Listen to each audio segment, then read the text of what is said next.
Berkata Imam Ahmad ibni Athaillah As-Sakandari rahimahullah,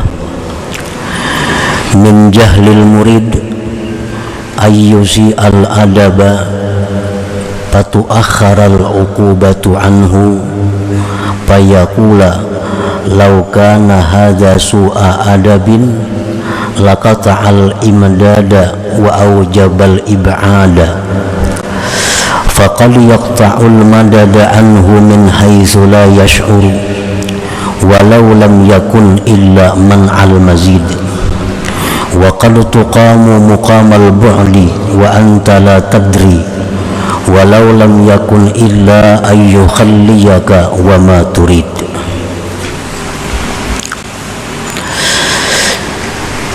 Makna daripada hikmah yang ke-64 di antara kejahilan atau kebodohan seorang murid, bahwa dia tidak baik adab, bahwa dia jahat adab,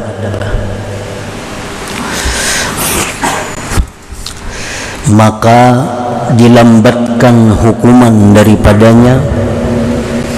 Maka dia berkata, jikalau adalah ini yang dilakukannya itu jahat adab, niscaya Allah putuskan pertolongan dan Allah pastikan dia dijauhkan. Maka terkadang Allah memutuskan bantuan dari seorang murid dari sekira-kira tidak mengetahui murid tersebut.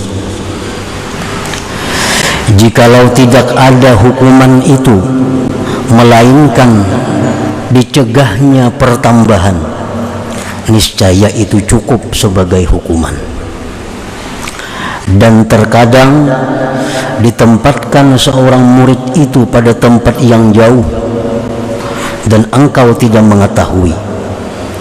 Dan jikalau tidak ada hukuman, melainkan bahwa Allah biarkan engkau dan kehendak engkau, niscaya itu cukuplah sebagai hukuman.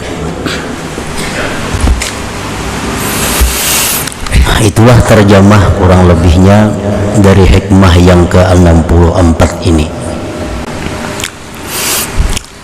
Imam Ahmad ibnu Athaillah menjelaskan bahwa kebodohan seorang murid,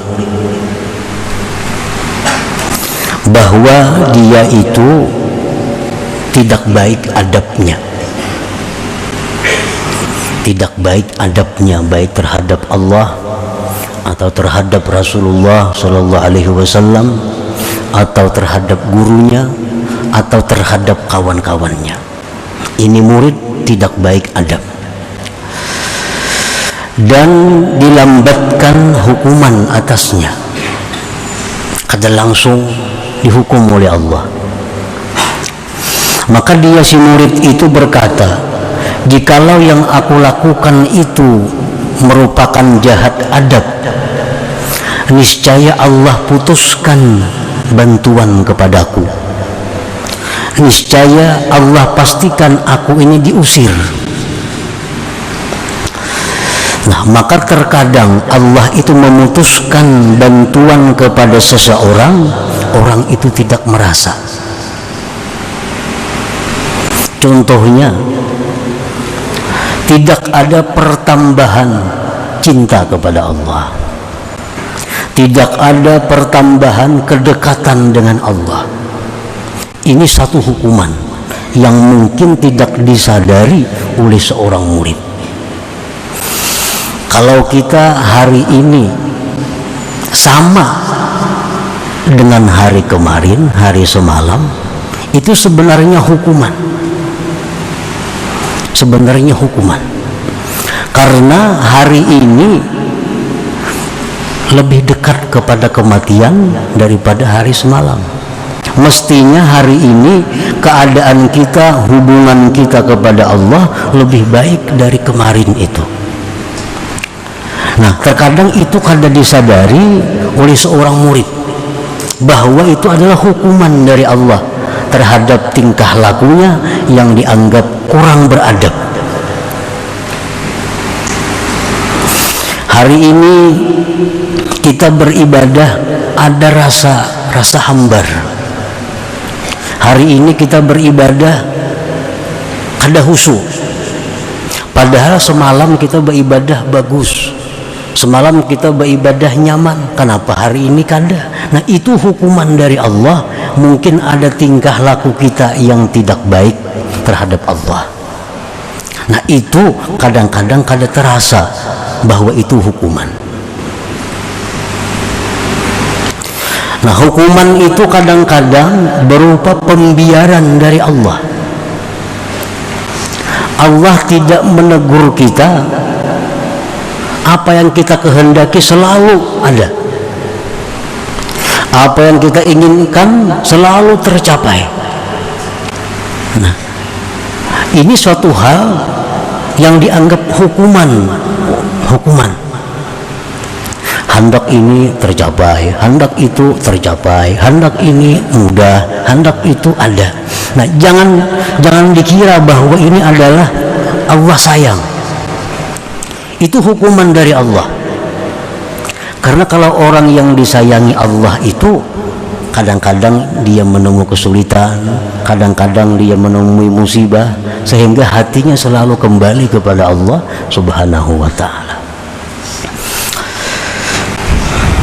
Nah, para muhibbin rahimakumullah, jadi hukuman yang diberikan Allah kepada orang-orang yang tidak beradab kepada Allah itu tidak berarti hukuman itu berupa jasmani, misalnya sakit, misalnya bangkrut usahanya, misalnya jabatannya gugur. Nah, kadang-kadang hukuman Allah itu berupa penghentian madad, penghentian bantuan rohani yang akhirnya tanpa dirasakan oleh yang dihukum sehingga dia kering dan mati. Macam kita menanam pohon, tanam. Nah, selama ini kita siram pohon itu, dia hidup berkembang. Nah, begitu kita hentikan, nah kada disiram lagi, pohon itu apakah mati bakajub? Apakah pohon itu langsung rabah? Apakah pohon itu langsung kering? Kada. Nah, pohon itu kada langsung mati, kada langsung kering. Hari ini kada kita siram, kelihatannya pina hidup aja. Esoknya kada kita siram lagi, kada ketahuan lagi. Tapi kira sebulan 2 bulan hanya kelihatan kering, mati pohonnya. Nah, demikianlah Allah apabila menghentikan bantuan rohani kepada seseorang karena seseorang itu jahat adab kepada Allah, Allah hentikan bantuan seperti itu.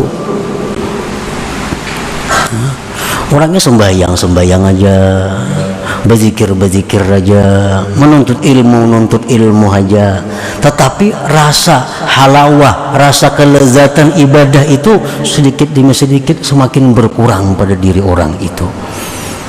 Itu contohnya. Jadi seorang murid apabila jahat adab kepada Allah, kepada Rasul, kepada guru, kepada kawan, kemudian tidak terlihat ada hukuman, maka jangan mengatakan bahwa yang dilakukannya itu adalah baik. Jangan mengatakan bahwa perbuatannya selama ini baik. Para muhibbin rahimakumullah, al-murid kullu man arada taqarruba ila Allah bi islahi halihi wal istiqamati ala siratih. Tadi pengarang kitab ini mengatakan min jahlil murid, sebagian atau diantara kebodohan seorang murid.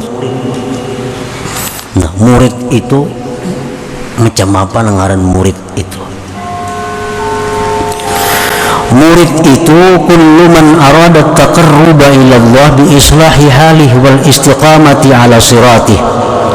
Murid itu adalah tiap-tiap orang yang hendak dekat kepada Allah.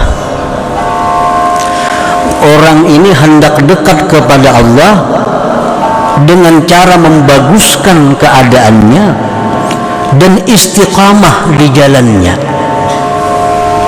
Imma bitaujihi alimin rabbani, ada kalanya dengan arahan seorang alim tentang ilmu ketuhanan.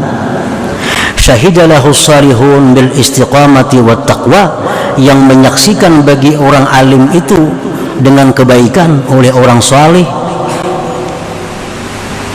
Wa imma bisti'anati sadiqin saduq, ada kalanya dengan minta pertolongan kawan yang jujur, mutadayyinin yang mengamalkan agama, nasihin lahu yang menasihati baginya, wa munabbihin alaih dan yang menjagakan atasnya. Nah, nengaran murid tuh. Murid itu dalam arti ini adalah orang yang hendak mendekatkan diri kepada Allah dengan memperbaiki diri, meluruskan dirinya kepada jalan yang lurus dengan arahan asuhan seorang alim, yang orang alim itu disaksikan kebaikannya oleh orang-orang saleh.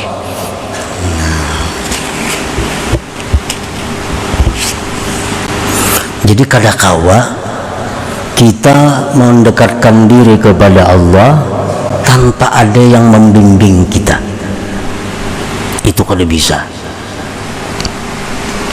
Karena seorang murid itu dia membersihkan diri dengan arahan, bimbingan seorang alim, yang alim ini orangnya dianggap baik oleh orang-orang saleh.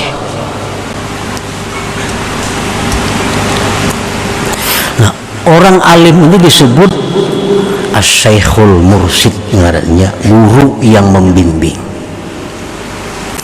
Guru yang membimbing ini ada dua, ada as-syekhul mursyidul kamil, guru pembimbing yang sempurna. Ini yang mengetahui tentang hal ihwal zahir dan batinnya seorang murid. Ada syekhul mursyid, ada seorang guru yang membimbing, tapi dia kada kamil, kada sempurna, namun dia pernah dididik, dibimbing oleh seorang syekh mursyid.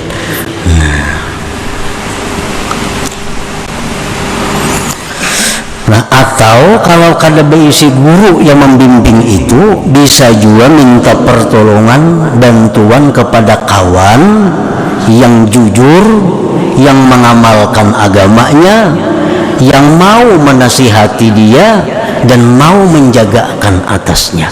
Nah, bisa juga. Jadi orang murid ini artinya mesti ada berisi salah satu antara dua, imma guru membimbing atau ada berisi kawan. Nang kawan ini orangnya mengamalkan agama, hakun menasihatinya, mau menjaga akan dirinya. Nah, dengan demikian seorang murid ini bisa berjalan dalam perjalanan menuju kedekatan kepada Allah Subhanahu wa ta'ala.